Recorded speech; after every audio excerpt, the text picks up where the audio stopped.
Hello, good evening, नमस्कार। आप सभी लोगों का मेरे इस यूट्यूब चैनल में बहुत बहुत स्वागत है।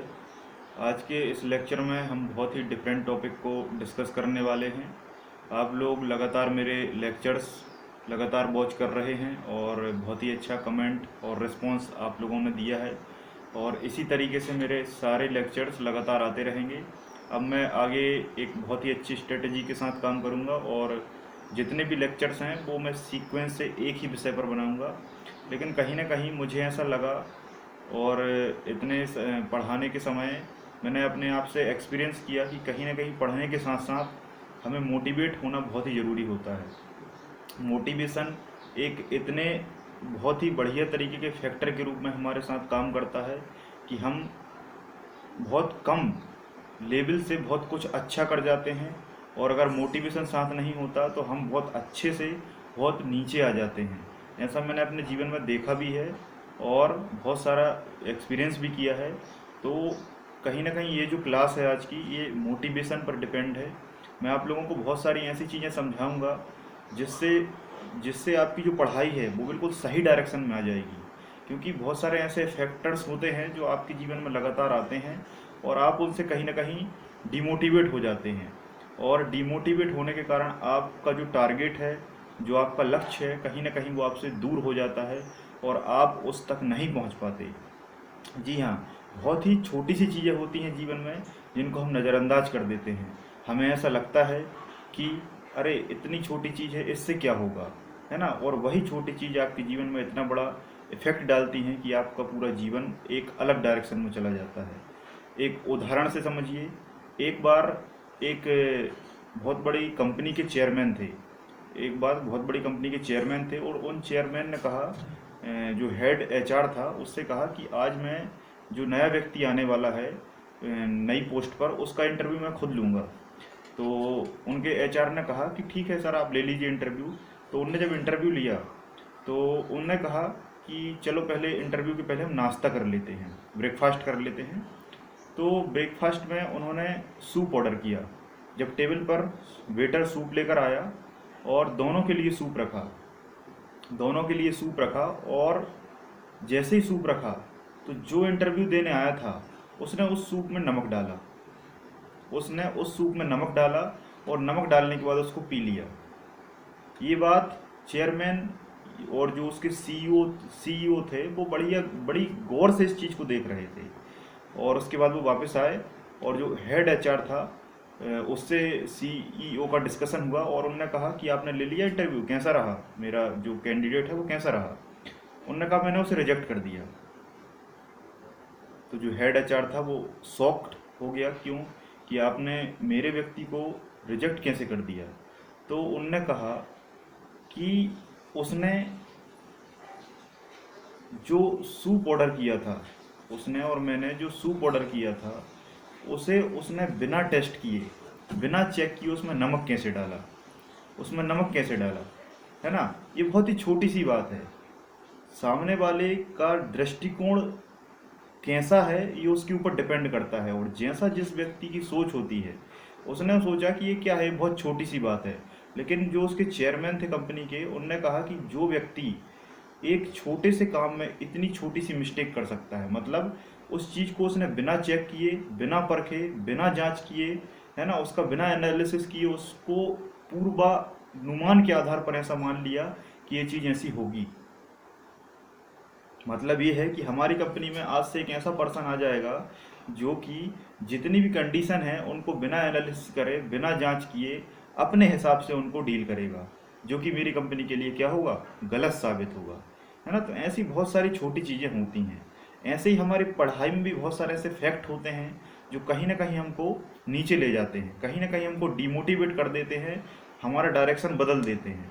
तो उन पर मैं डिस्कस करूंगा और आपको सही डायरेक्शन में लाने की कोशिश करूंगा और आपकी जो पढ़ाई है वो बहुत ही अच्छी तरीके से, सही स्ट्रेंथ से हो सके, है ना। अभी क्या है, लॉकडाउन का समय है, तो लॉकडाउन में बहुत सारे बच्चे ये सोच रहे हैं कि अब हमें पढ़ने से क्या फ़ायदा, अब हम पढ़कर क्या कर लेंगे, क्योंकि अब तो वैकेंसी आने वाली है नहीं और अब लगातार ऐसा ही चलेगा। इकोनॉमिक जो कंडीशन है वो भी गवर्नमेंट की बहुत ही कमज़ोर हो चुकी है, तो गवर्नमेंट ऐसे में वैकेंसी नहीं निकालेगी।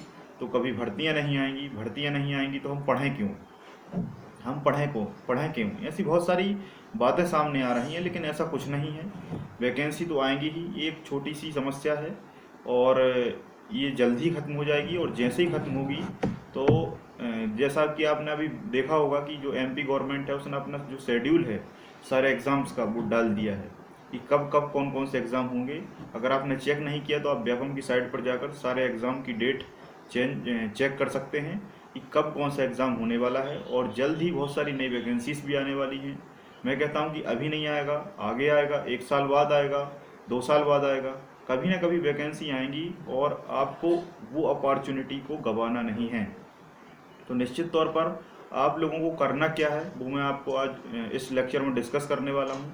सबसे पहली चीज़ है जैसा कि मैं अपने लेक्चर में बताता आया हूँ कि जो लोग मुझसे जुड़े हुए हैं वो तो उन्हें तो बहुत सारी चीज़ें पता ही हैं कि किस तरीके से पढ़ाई की जाती है, लेकिन फिर भी सबसे जो पहली चीज़ होती है कंपटीशन एग्ज़ाम में या कॉम्पिटिटिव एग्ज़ाम के अलावा भी कोई भी तैयारी आप करते हैं, है ना, किसी भी चीज़ की तैयारी करते हैं, किसी भी क्षेत्र में आप आगे बढ़ना चाहते हैं, तो सबसे पहली चीज़ होती है कि उस विषय में या उस टॉपिक में या उस फील्ड में कंटिन्यूटी रखना, निरंतरता रखना।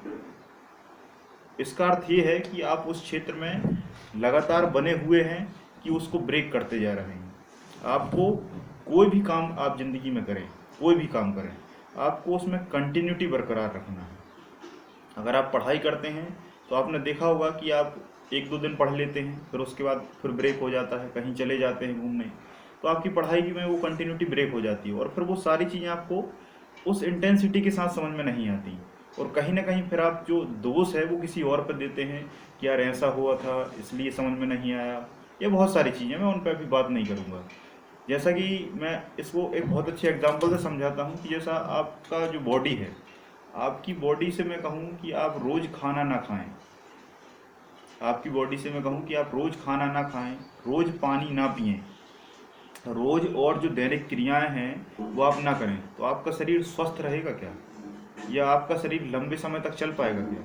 संभव ही नहीं है, पॉसिबल ही नहीं है, क्योंकि आपकी बॉडी को निरंतर वो चीज़ें चाहिए। तो वैसे ही हमारी पढ़ाई में भी होता है। जैसे मान लो आप बिजनेस करते हैं या आपने कोई शॉप खोली, दुकान खोली, और आप अगर दुकान को डेली ओपन नहीं करेंगे, हफ्ते में आप 1 दिन खोलते हैं, 2 दिन खोलते हैं, तो आप दुकान के अंदर कितना ही ब्रांडेड सामान रख लीजिए, लेकिन लोग क्या सोचेंगे, यार वो दुकान तो बंद होगी, या आएंगे तो वो दुकान आपकी ओपन नहीं रहेगी और आपको उस चीज़ का फ़ायदा नहीं मिल पाएगा। तो वैसे ही हमारी पढ़ाई में होता है कि आपको पढ़ाई में कंटिन्यूटी या निरंतरता बनाए रखना है। आप जिस दिन से तैयारी स्टार्ट करते हैं उस दिन से लेकर उसकी सफलता तक आपको प्रतिदिन एक नियमित समय बनाना है और उसके आधार पर आपको चलना है। समय कोई सा भी हो सकता है, दिन या रात, इससे कोई फ़र्क नहीं पड़ता, कभी भी पढ़ें लेकिन निरंतर रूप से पढ़ें। तो पहली चीज़ आपको ये अपनाना है। दूसरी चीज़, आप जिस विषय को भी स्टडी करते हैं, जिस चीज़ को भी पढ़ते हैं, मैं केवल पढ़ाई की बात नहीं करता, इसके साथ साथ और भी बहुत सारे एग्जाम्पल जुड़े हुए हैं। आप अगर कोई भी बिजनेस करते हैं या आप कोई भी खेती बाड़ी करते हैं, तो किसी भी चीज़ का जो एनालिसिस है, उस एनालिसिस में जो उसकी सफलता है वो पेन कागज से ही होकर गुजरती है। इस बात में बहुत गहराई है।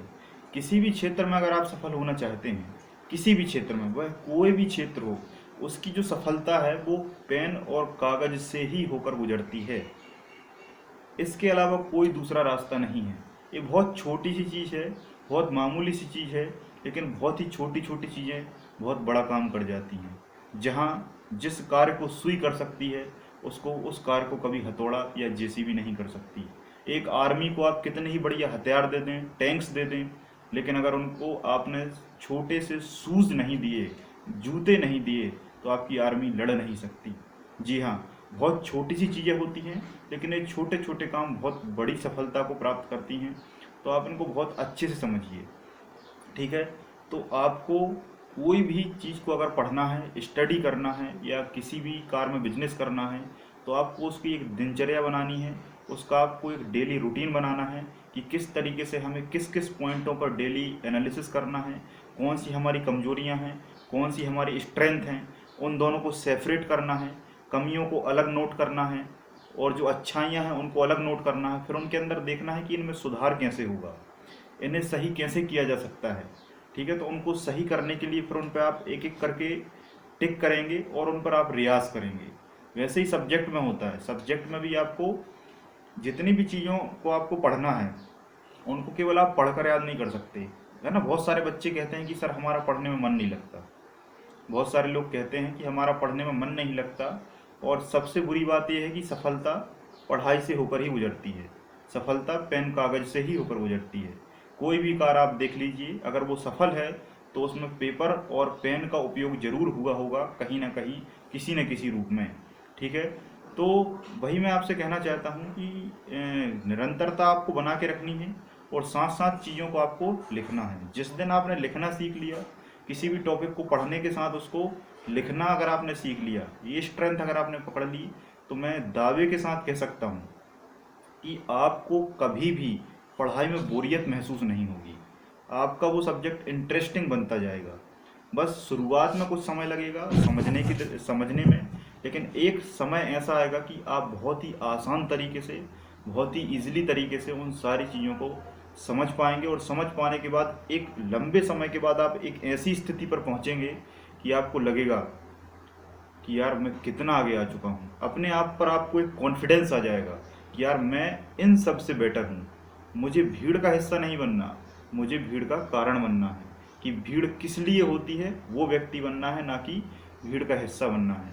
और ये आप लगातार जब प्रयास करते हैं, मेहनत करते हैं, तो आपको मेहनत कैसी करनी है, आपको मेहनत एक पर्टिकुलर डायरेक्शन में करनी है और एक स्ट्रेंथ के साथ करनी है। कभी कभी होता है कि बहुत सारे लोग हमें डिमोटिवेट कर देते हैं और उससे हमारी जो स्ट्रेंथ है वो एक अलग डायरेक्शन में चली जाती है।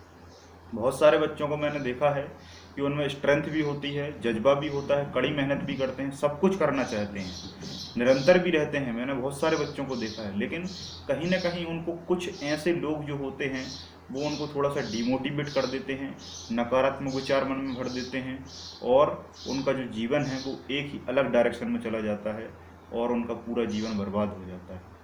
तो मैं आपसे कहूँगा कि इन चीज़ों के साथ साथ आपको जो सबसे अहम भूमिका है वो आपको ये रखनी है कि आपको नकारात्मक व्यक्तियों से दूर रहना है, नकारात्मक बातों से दूर रहना है। नकारात्मकता आपको, नेगेटिविटी आपको कभी सफल नहीं होने देगी। नकारात्मकता आपको कभी सफल नहीं होने देगी और नकारात्मक व्यक्ति आपको कभी सफल नहीं होने देगा और ना ही खुद सफल होगा। इसमें बहुत बड़ी बात है। नकारात्मकता अगर आपके पास है तो उसे सही किया जा सकता है। नेगेटिविटी अगर आपके मन में है तो उसे सही किया जा सकता है, उसे सही करने का उपाय है।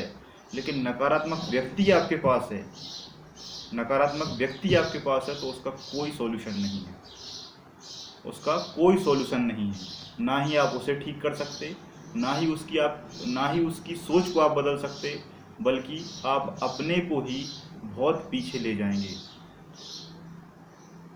तो आपको ये बहुत अच्छे से समझना है कि हमारे, देखो कुछ लोगों को नकारात्मकता समझ में नहीं आती और जो लोग नए हैं उन्हें ये भी समझ में नहीं आता होगा कि हम नकारात्मक व्यक्तियों की पहचान कैसे करें। सीधा सा फंडा है, जिस व्यक्ति की बातों में ना, नहीं, नथिंग, नेवर, नो जैसे शब्द आते हैं, है ना। जब कोई व्यक्ति बोलता है, बात करता है, तो उसकी बातों में एक सेंटेंस होता है, एक वाक्य होता है, और उस वाक्य में अगर ये शब्द अगर आपको मिल जाएं कहीं भी, ये शब्द अगर आपको मिल जाएं कहीं भी, ना, नहीं, मैं नहीं कर सकता, मुझसे नहीं होगा, अरे तुम नहीं कर पाओगे, तुमसे नहीं हुआ, उसने नहीं किया तो तुम कैसे कर लोगे, है ना। ये सब नहीं या मतलब नेगेटिव जितने भी फैक्ट आते हैं उसके सेंटेंस में, वो व्यक्ति नकारात्मक व्यक्ति है। ये एक सामान्य पहचान है, ठीक है। तो जो व्यक्ति आपके कार्यों में आपको थोड़ा सा कमज़ोर बताए, आपको हल्का बताए, या आपको कहे कि आप ऐसा नहीं कर सकते, तो आप निश्चित तौर पर उस व्यक्ति के साथ तो क्या, आप उसके बहुत दायरे से भी दूर रहें। ऐसा मैंने अपने जीवन में देखा है कि बहुत सारे जो स्मार्ट मतलब देखो, कुछ चीज़ें ऐसी होती हैं जो व्यक्ति को जेनेटिकली मिलती हैं, है ना, जैसे प्राकृतिक गुण कहते हैं। कुछ व्यक्तियों को प्राकृतिक गुण भी प्रकृति देती है और उस पर फिर व्यक्ति कार्य करता है, उस पर फिर व्यक्ति कार्य करता है और कार्य करने के बाद वो बहुत आगे तक पहुंच जाता है। ठीक है। अधिकांश तौर पर क्या होता है कि हमें ऐसा लगता है कि मेहनत करना ही सब कुछ है, मेहनत करना अच्छा है, ठीक है, लेकिन हमारे मेहनत को हमें अपनी स्मार्ट तरीके से उस मेहनत करना है। ऐसा नहीं कि बस मेहनत करते जा रहे हैं, करते जा रहे हैं, करते जा रहे हैं, पता ही नहीं है कि कहाँ जाना है, पता ही नहीं है कि क्या पढ़ना है, पता ही नहीं है कि सफलता कैसे मिलेगी। समझ में आ रहा है? एक छोटी सी मुझे बात याद आ रही है कि एक बहुत बड़ी फैक्ट्री थी, एक बहुत बड़ी फैक्ट्री थी। उस फैक्ट्री में कुछ गड़बड़ी आई, उस फैक्ट्री में कुछ गड़बड़ी आई। जब उस फैक्ट्री में कुछ गड़बड़ी आई तो सारी जो फैक्ट्री थी वो एकदम से क्या हो गई, बंद हो गई। उस फैक्ट्री जब बंद हुई तब बहुत सारे इंजीनियर को फ़ोन किया, है ना, कि इंजीनियर्स आएँ और उसको ठीक कर दें। तो अचानक सडनली उस टाइम पर कोई इंजीनियर मौजूद नहीं था और आने से मना कर दिया, क्योंकि कहीं उनको और जाना था। तो कंपनी बंद रही और एक दिन में कंपनी को बहुत सारे पैसों का नुकसान हो जाता है, हज़ारों का नुकसान हो जाता है। तब वहीं एक मज़दूर था, तब वही एक मज़दूर था और वो मज़दूर स्टूडेंट था, है ना, वो थोड़ी बहुत पढ़ाई कर रहा था शायद, है ना, कॉलेज में था। तो जब वो पढ़ाई कर रहा था तो उसने जो हेड थे वहाँ के, उनसे कहा कि मैं देखूँ, मैं उसको ट्राई करूँ, शायद कुछ हो सके। तो जो व्यक्ति था वहाँ पर, उसका हेड था, उसने मना कर दिया कि जब बड़े बड़े जो इंजीनियर्स हैं वो इसको ठीक करते हैं और तुम एक मज़दूर हो, तुम इसको सही कैसे कर सकते हो, तुम उसको सही कैसे कर सकते हो, ये तुमसे नहीं होगा, ये नकारात्मक विचार तुमसे नहीं होगा। वो पीछे हट गया, वो पीछे हट गया। तभी उसके पास एक व्यक्ति था, उसने कहा कि ठीक है, नहीं होगा तो नहीं होगा, कोई दिक्कत नहीं है, लेकिन इसको एक बार ट्राई तो करने दो। हो सकता है, हो सकता है कि ये, भले ही इसको कुछ नहीं आता, मैं मानता हूँ कि इसको कुछ नहीं आता, लेकिन हो सकता है कुछ ऐसा कर दे और मशीन सही हो जाए। मतलब कहने का अर्थ ये है कि अगर ये कुछ भी ऐसा करके मशीन को सही करता है तो इसमें बुराई क्या है, मतलब इसको एक मौका देना चाहिए।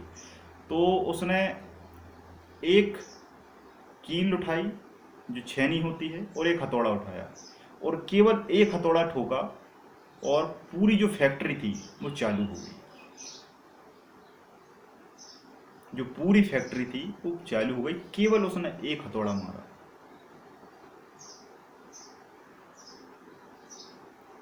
जो उसका हेड था वो देखकर दंग रह गया, यार ऐसा कैसे हो सकता है।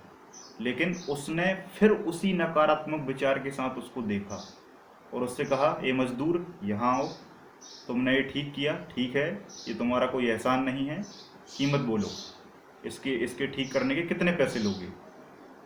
तो उसने कहा, साहब 1 लाख रुपए। कितने? 1 लाख रुपए। जो उसका हेड था वो ये कीमत सुनकर दंग रह गया। उस मजदूर से उसने कहा कि तुम एक मामूली से मजदूर हो जो 200 रुपये दिन के हिसाब से हमारे यहाँ 8-10 घंटे काम करते हो और तुमने एक जरा सा हथौड़ा मारा और उसके तुम 1 लाख रुपए लोगे। तब उसने क्या कहा? तब उस मजदूर ने कहा कि साहब, जो हथौड़ा मैंने मारा है, उस हथौड़ा मारने का केवल मैंने 1 रुपया लिया है। मैं मानता हूँ कि मैं आपके यहाँ 200 रुपये दिन के हिसाब से काम करता हूँ, लेकिन मैंने हथौड़ा मारने का केवल 1 रुपया लिया है और हथौड़ा कहाँ मारा जाए इसके लिए मैंने 99,999 रुपये लिए हैं। बात समझ में आ रही है आपको? हथौड़ा मारने का 1 रुपये और हथौड़ा कहाँ मारा जाए, समझ में आ रहा है, उसके बाकी पैसे हैं। तो वही मैं आपसे कहना चाहता हूँ कि हर व्यक्ति के अंदर सारी अच्छाइयाँ होती हैं, स्ट्रेंथ होती हैं, कोई ना कोई उसके अंदर ऐसी चीज़ें होती हैं जो उसको बहुत आगे तक ले जा सकती हैं, लेकिन एक्चुअल में उसको ही यही चीज़ें पता नहीं होती, उसको खुद को ये पता नहीं होता कि हमारे अंदर ऐसी कौन कौन सी चीज़ें हैं जिससे हम बहुत आगे तक जा सकते हैं और हमारा जीवन एक सफल जीवन या सक्सेस लाइफ बन सकता है। उसको नहीं पता होता। उसको पता होने के लिए कहीं ना कहीं उसको मौका मिलना चाहिए, और मौका मिलने के साथ साथ उसके साथ एक व्यक्ति ऐसा होना चाहिए जो उसको हमेशा मोटिवेट करे, हमेशा एक सही डायरेक्शन में ले जाने की कोशिश करे, और सही डायरेक्शन में ले जाने से वो अपनी जो सारी क्षमताएं हैं उनको सही जगह पर लगा सके। एक छोटा सा एग्जांपल और देना चाहूँगा। अगर लता मंगेशकर से बचपन में कहा जाता लता मंगेशकर से अगर बचपन में कहा जाता कि तुम गाना नहीं गा सकती, और उसको ज़बरदस्ती मेहनत करवाया जाता किसी क्रिकेट में, तो क्या वो क्रिकेटर बन पाती? या सचिन तेंदुलकर से कहा जाता कि तुम जबरन गाना गाओ और एक बहुत बड़े सिंगर बनो, तो क्या सिंगर बनना पॉसिबल था? क्योंकि वो उनकी स्ट्रेंथ थी, और उन स्ट्रेंथ को जिस व्यक्ति ने पहचाना और जिस व्यक्ति ने पहचान कर उनको उस सही डायरेक्शन में पहुंचाया कि तुम्हारा डायरेक्शन यहाँ है ना कि यहाँ, और आज वो बहुत आगे निकल गए। तो वही मैं आपसे कहना चाहता हूँ कि हर व्यक्ति के पास सभी क्षमताएं होती हैं, असीम क्षमताएं होती हैं। बस आपको केवल एक व्यक्ति चुनना है। मैं मानता हूँ कि सकारात्मक व्यक्ति, सही दिशा में ले जाने वाला व्यक्ति, और सही डायरेक्शन बताने वाला व्यक्ति, और आपको मोटिवेट करने वाला व्यक्ति बहुत कम मिलेगा, बहुत कम। मैंने तो मेरी लाइफ में नहीं देखा। मैंने तो मेरी लाइफ में मेरे गुरुओं के अलावा, जो मेरे टीचर्स रहे हैं, टीचर्स के अलावा मैंने कहीं नहीं देखा। क्योंकि टीचर्स ही एकमात्र ऐसा पद है आज के समय में कि जो कभी बिना मतलब के कभी किसी के बारे में गलत नहीं सोचता। आपसे उसका कोई मतलब नहीं है, लेकिन फिर भी वो आपके भले के बारे में सोचेगा। तो मैंने जहाँ जहाँ भी पढ़ाई की है, जितने भी मेरे गुरु और शिक्षक रहे हैं, उन सभी ने मुझे एक ऐसी ऊर्जा दी है। उन सभी शिक्षकों का मैं हाथ जोड़कर आज धन्यवाद करता हूँ कि आज उनकी बदौलत मैं यहाँ पर हूँ। उन्होंने मुझे इस काबिल बनाया और इतनी शिक्षा दी कि आज मैं यहाँ हूँ। तो टीचर्स एक अपने आप में मिसाल होती है मोटिवेशन की, मेरे हों या कोई और के हों, है ना। तो इसमें कोई दो राय नहीं है। इसके अलावा क्या होता है कि टीचर्स हमारे साथ हमेशा नहीं रहता, इसलिए हमें कोई एक ऐसा व्यक्ति चुनना होता है जो हमें निरंतर मोटिवेट करता है और उस सही डायरेक्शन में ले जाने को उत्साहित करता है। तो मैं आपसे यही कहूँगा कि कुछ जो चीज़ें हैं वो आपको निरंतर बनाए रखनी है। देखो, केवल दृष्टिकोण का खेल होता है। एक गिलास में आप पानी भरिए और गिलास में पानी भरने के बाद आप उस गिलास को थोड़ा सा खाली छोड़ दीजिए, तो कुछ व्यक्तियों को वो गिलास आधा भरा हुआ दिखाई देगा और कुछ व्यक्तियों को वही गिलास आधा खाली दिखाई देगा। समझ में आ रहा है? कुछ व्यक्तियों को वही गिलास आधा भरा हुआ दिखाई देगा और कुछ व्यक्तियों को वही गिलास आधा खाली दिखाई देगा। ये डिपेंड करता है आपके नज़रिए पर। आपके पास, आपके वातावरण में, आपके समाज में ऐसे बहुत सारे लोग होंगे जो आपसे लगातार ये कहते होंगे कि तुमसे नहीं होगा, तुम नहीं कर पाओगे, वो नहीं कर पाया तो तुम कैसे कर लोगे, अब तो लॉकडाउन है तो अब कैसे कर सकते हो, अब तो वैकेंसी आने वाली नहीं है ना। एक अलग से बहाना मिल गया। लॉकडाउन का एक बहुत अच्छा बहाना है कि कह दो कि अब कुछ नहीं होने वाला। तो ऐसा बहुत सारी नकारात्मक बातें आपसे करेंगे, आपके ऊपर बहुत सारी बुराइयां फेंकेंगे, लेकिन आपको उन बुराइयों में दबना नहीं है। मैं आपसे फिर कहूँगा कि आपके ऊपर जो बुराइयां आ रही हैं, जो आपके ऊपर बातें आ रही हैं, जो आपके ऊपर नकारात्मक विचार आ रहे हैं, उनमें आपको दबना नहीं है, बल्कि उन्हीं को स्ट्रेंथ बनाकर, उन्हीं को अपनी सीढ़ियाँ बनाकर, उन्हीं पर चलकर आगे बढ़ते जाना है। किसी ने मुझसे पूछा था कि सफलता का सही रास्ता क्या है। तब मैंने कहा था कि सफलता का सही रास्ता है बुराइयां, कठिनाइयाँ। उसने कहा कैसे? तो मैंने कहा जब आप कोई सफल काम करने के लिए निकलोगे या स्टार्ट करोगे तो आपके रास्ते में उसी दिन से कठिनाइयाँ या बुराइयाँ आना शुरू हो जाएगा। बस आपको उन्हीं पर चलते जाना है, उन्हीं पर चलते जाना है, उन्हीं पर चलते जाना है और आपकी मंजिल आ जाएगी। तो जो बुराइयाँ और कठिनाइयाँ और जो मुश्किलें हमें दिखाई देती हैं वो एक्चुअल में मुश्किलें नहीं होती, वो एक्चुअल में मुश्किलें होती ही नहीं हैं, वो असल में सीढ़ियाँ होती हैं उस मंजिल की। ये डिपेंड करता है कि आपका नज़रिया कैसा है। वही गिलास भरा दिखाई देता है और वही गिलास आधा दिखाई देता है। आई होप आपको ये बात समझ में आ रही होगी कि नज़रिया कितना बड़ा होता है। एक छोटा सा नज़रिया पूरी कायनात को बदल देता है, पूरी दुनिया को बदल के रख देता है। एक छोटा सा नज़रिया, एक छोटी सी दृष्टिकोण।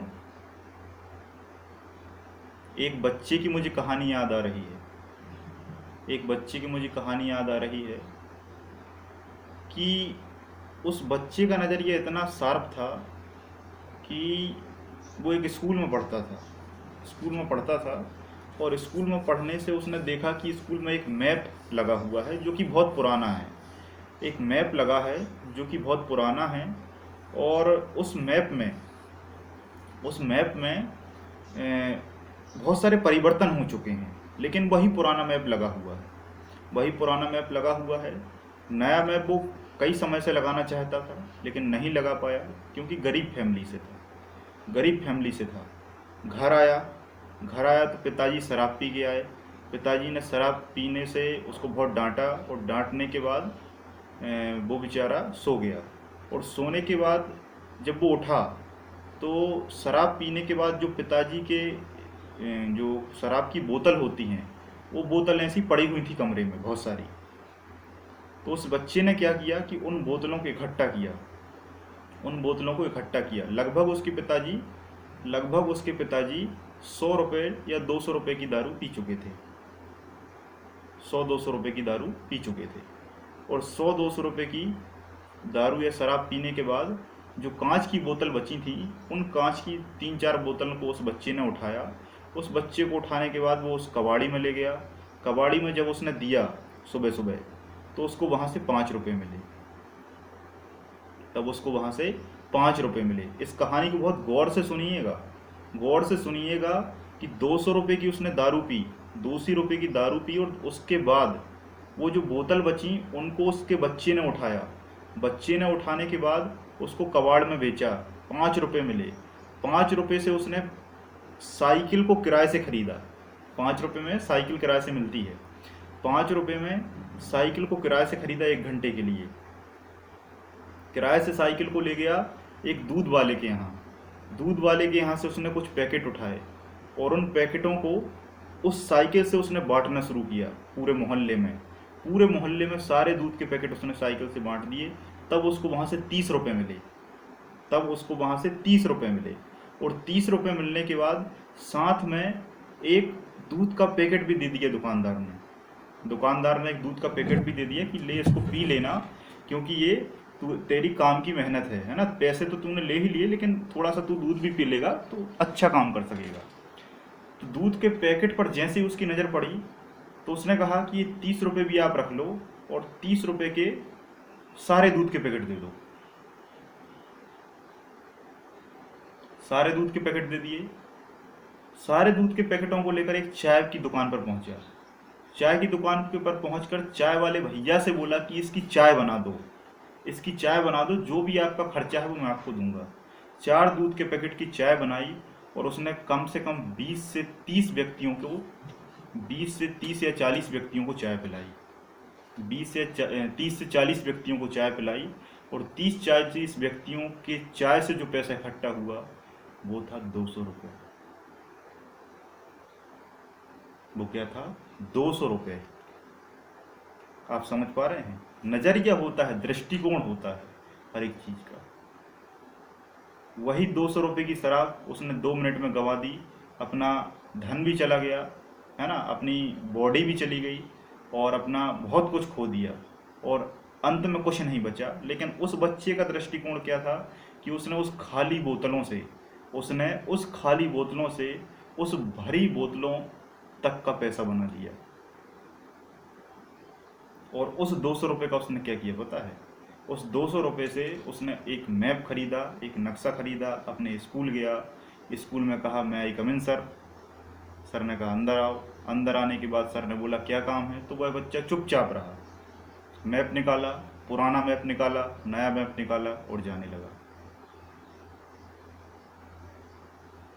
तब टीचर उसकी इस चीज़ से इतने प्रसन्न हुए कि उन्होंने उस मैप के भी पैसे दिए और उसको एक ऐसा आशीर्वाद दिया, क्योंकि कहते हैं कि गुरु के आशीर्वाद में ईश्वर निवास करता है।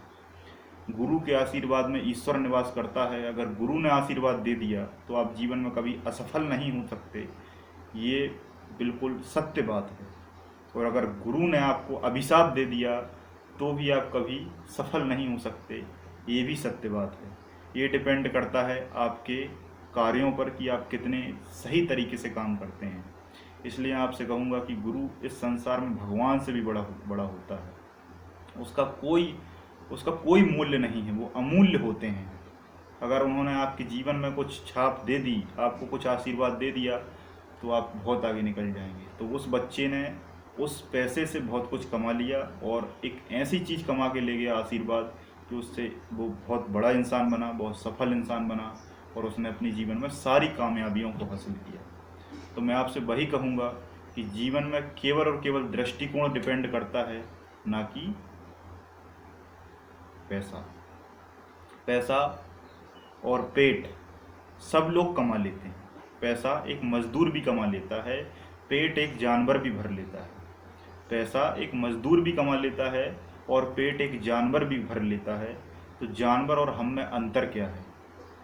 जानवर और हम में अंतर क्या है? अंतर ये है कि पैसे के साथ साथ आपने और क्या कमाया, और ऐसा क्या कमाया जो आप यहाँ से मरने के बाद या मृत्यु के बाद भी आप उसे साथ ले जाएंगे। तो ये बहुत छोटी बातें हैं, लेकिन ये बहुत बड़ी बात होती हैं। आपने यहाँ पर जीवन में आके क्या किया? आपके जीवन का अंतिम उद्देश्य क्या है? कि केवल पैसा कमाना? आप यहाँ से पैसा ले जाएंगे। प्रकृति ने आपको इसलिए यहाँ भेजा है कि आप पैसा इकट्ठा करिए और वो मुझे मेरे पास भेज दीजिए, नहीं भेजा ना। आपको यहाँ पर सेवा करने के लिए भेजा है, आपको यहाँ पर सहायता करने के लिए भेजा है। पैसा बस जीवन में उतना हो जितने से आपका जीविकोपार्जन हो सके। ये बात बहुत अजीब सी लग सकती है आपको, लेकिन ये बहुत बड़ी बात है। ये मैं ऐसे ही नहीं बोल रहा, ये बहुत ही बड़ी बड़ी पुस्तकों में ये बातें लिखी हुई हैं और उसी के आधार पर मैं आपको बोल रहा हूँ। मैं आपसे फिर कहूँगा कि दृष्टिकोण का खेल होता है। और सफलता के लिए सबसे इम्पोर्टेंट चीज़ एक और याद रखना कि जीवन में कभी भी सफल व्यक्ति की बुराई मत करना। जीवन में कभी भी सफल व्यक्ति की बुराई या कमियां या निंदा नहीं करना, ये बात हमेशा याद रखना। अगर आपने जीवन में सफल व्यक्ति की बुराइयां की तो वो सफल व्यक्ति तो कुछ नहीं कहता, लेकिन उस समय आपको उसकी सफलता देख रही होती है। वो व्यक्ति तो आपको नहीं देख पाता, लेकिन उस व्यक्ति की सफलता आपको देख रही होती है कि तूने मेरी निंदा की है, अब मैं तेरे पास कभी नहीं आऊंगा। तो एक बात हमेशा याद रखना कि जो व्यक्ति सफल है, उसकी आपको कभी बुराइयां नहीं करना। आप उस जैसे कैसे बन सकें, क्योंकि वो सफल है, आपको उस जैसा बनना है, उससे आगे निकलना है, तब आप उसको सलाह दे सकते हैं। क्योंकि ज्ञान देने के लिए पहले ज्ञान अर्जित करना बहुत ज़रूरी होता है, एक्सपीरियंस करना बहुत ज़रूरी होता है। अगर आपको एक्सपीरियंस नहीं है, आप कुछ भी कहने लगते हैं, तो उससे बड़ी बुरी बात कुछ नहीं होती। मैं आपसे फिर कहूँगा, केवल दृष्टिकोण को आपको सही रखना है, मन को प्रसन्न रखना है। कहते हैं कि प्रसन्न मन में, एक चीज़ और हमेशा याद रखना कि जब भी अगर आप किसी भी चीज़ में सफलता हासिल करना चाहते हैं, सफलता का मतलब ये नहीं होता कि पैसा कमाना। सफलता का मतलब ये होता है कि समाज में एक ऐसा व्यक्तित्व बनाना कि समाज में प्रत्येक व्यक्ति आपको इज्जत दे, प्रत्येक व्यक्ति आपको इज्जत की नज़र से देखे और आप बहुत सारे लोगों की सहायता कर सकें, बहुत सारे व्यक्तियों के काम आ सकें, ऐसा व्यक्ति आपको बनना है। पैसा तो आपके पास ऑटोमेटिकली आ जाएगा। कभी आप अच्छे विचार मन में रख के देखिए, पैसा तो आपके पास ऑटोमेटिक ही आ जाएगा। तो मैं आपसे कहना चाहता हूँ कि आपको दृष्टिकोण को सही रखना है, नज़रिए को आपको सही रखना है। ये इतने सारे एग्जाम्पल मैं इसलिए बता रहा हूँ कि हो सकता है कोई एक एग्जाम्पल आपको समझ में ना आए। तो यहाँ ऐसे बहुत सारे बच्चे होंगे जो एक एग्जाम्पल को शायद निगेटिव सोच लें कि यार ऐसा नहीं हो सकता, ऐसा कैसे हो सकता है, तो वो दूसरे एग्जाम्पल से समझ ले। दूसरा एग्जाम्पल भी समझ में नहीं आता, तीसरे एग्जाम्पल से समझ ले।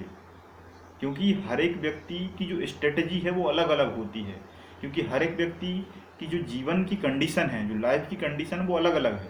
क्योंकि हर व्यक्ति का बैकग्राउंड अलग है, हर व्यक्ति का पारिवारिक माहौल अलग है, हर व्यक्ति के यहाँ पेशा अलग है, काम करने का तरीका अलग है, सभी चीज़ें अलग अलग हैं।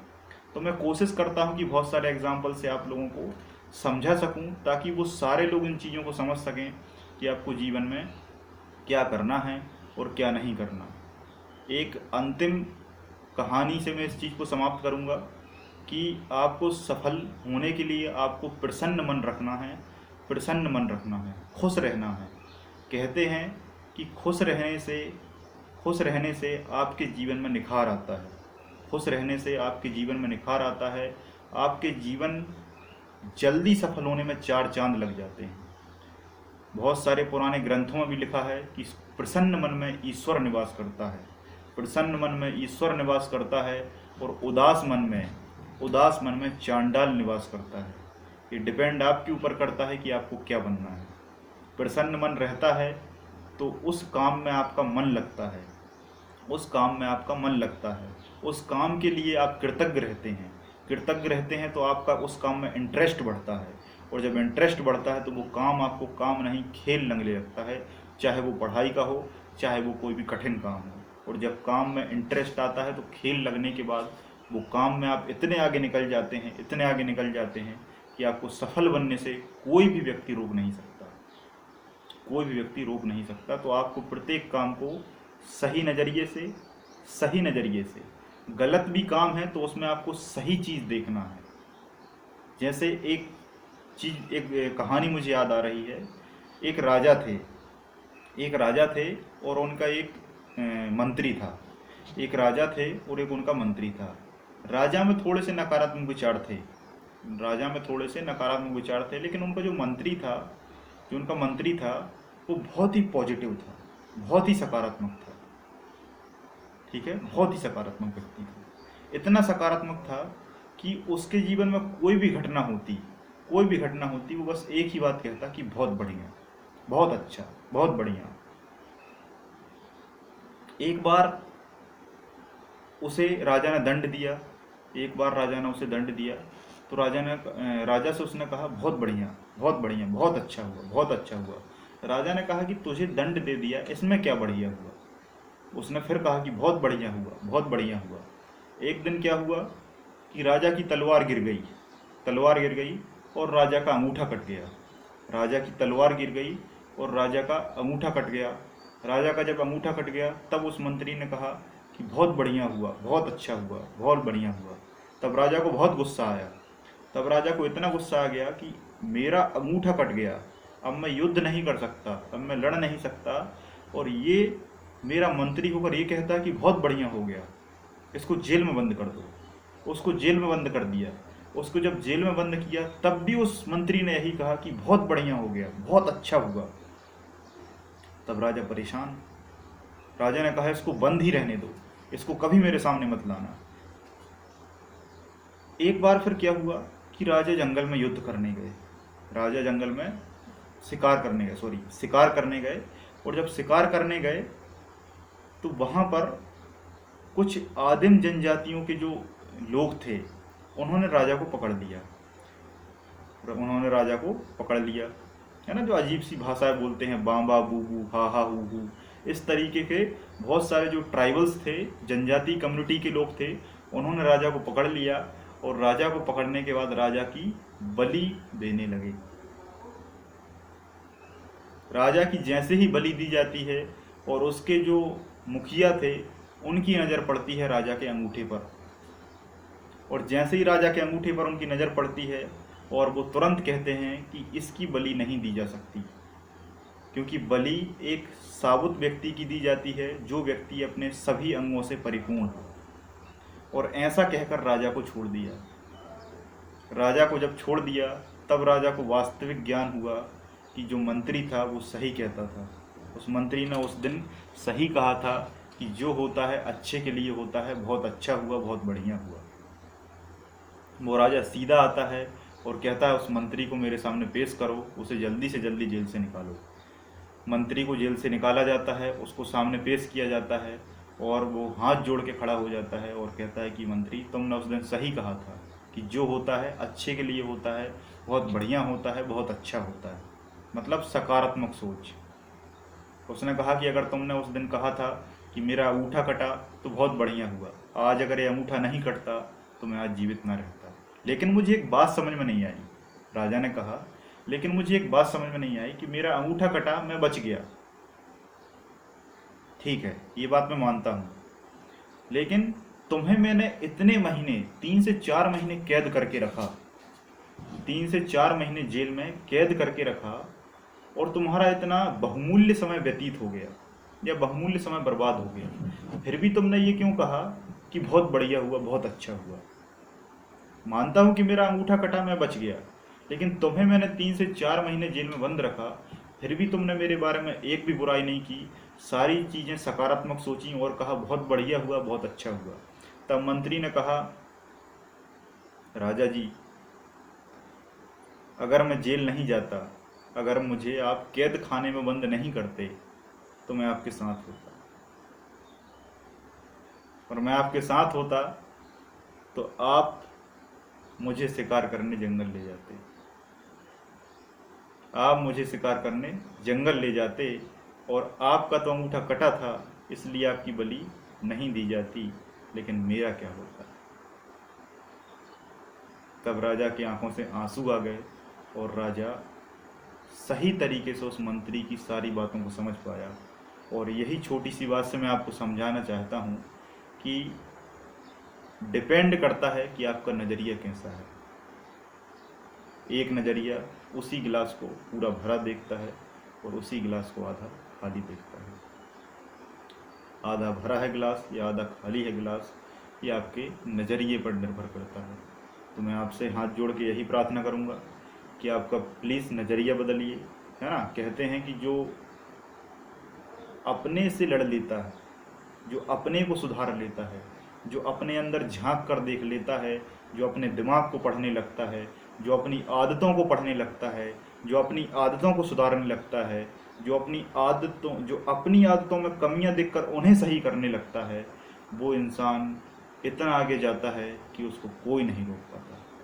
इसलिए मैं आपसे एक ही बात कहूँगा कि जितनी भी चीज़ें आपको कहना है, सोचना है, समझना है, बताना है, बोलना है, सीखना है, वो आप खुद के व्यक्तित्व में करिए, वो आप खुद के व्यक्तित्व में करिए। आप किसी को राय देते हैं, आप खुद को राय दीजिए।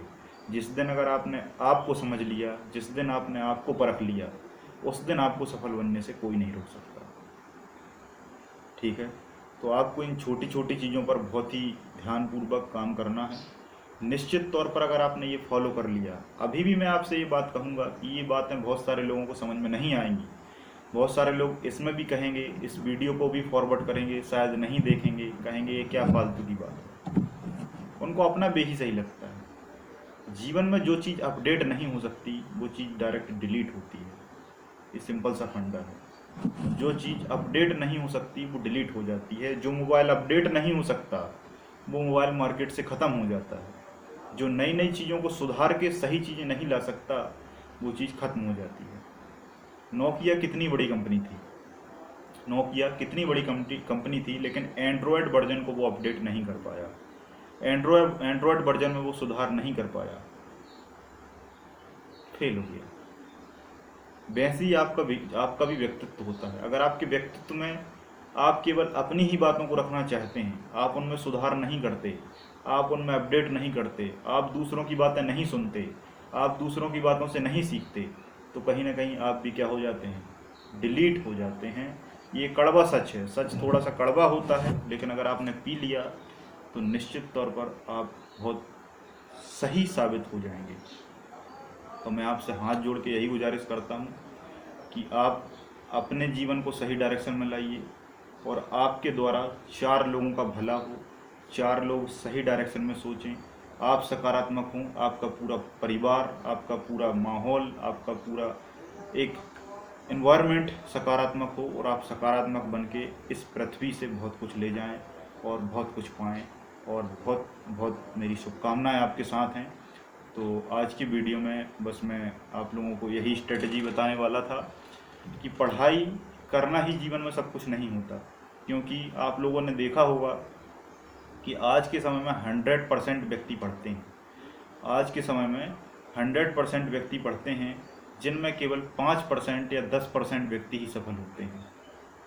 आज के समय में 5 से 10% व्यक्ति ही सफल होते हैं, लेकिन पुराने समय में 5 से 10% व्यक्ति ही पढ़ते थे और उतने ही व्यक्ति सफल हो जाते थे। ऐसा क्यों होता था? ऐसा क्यों होता था? तो इसके पीछे बहुत सारे कारण हैं। केवल पढ़ाई ही नहीं, पढ़ाई के साथ साथ हमारा चरित्र, हमारी संस्कृति, हमारा व्यक्तित्व, हमारा सोचने का तरीका, हमारा दृष्टिकोण, हमारा और गुरु का रिलेशन, हमारा एक दूसरे के प्रति व्यवहार, दीन दया, है ना, ये बहुत सारी चीज़ें होती हैं। इन सभी चीज़ों को हमारे जीवन में हमें उतारना पड़ता है और हमें एक सही डायरेक्शन में जीवन को लाना पड़ता है, और फिर हमारे जीवन में कब सफलता आ जाती है ये हमको स्वयं पता नहीं चलता। केवल पढ़ना ही सब कुछ नहीं होता, पढ़ने के साथ साथ जीवन में बहुत कुछ करना भी बहुत ज़रूरी होता है। उसी प्रकार जिस प्रकार केवल खाना से आप अपनी बॉडी को सही नहीं रख सकते, खाना के साथ साथ आपको पानी भी चाहिए। वैसे जैसे गाड़ी को आप केवल पेट्रोल से नहीं चला सकते, पेट्रोल के साथ साथ आपको ऑयल भी देना पड़ेगा।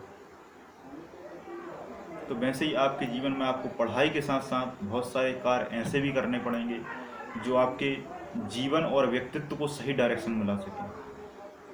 आपने देखा होगा बहुत सारे लोग बहुत पढ़ते हैं फिर भी असफल हो जाते हैं, और कुछ लोग बहुत कम पढ़ते हैं, सिस्टमेटिक पढ़ते हैं, सही डायरेक्शन में पढ़ते हैं, और कम पढ़ने से वो सफल हो जाते हैं।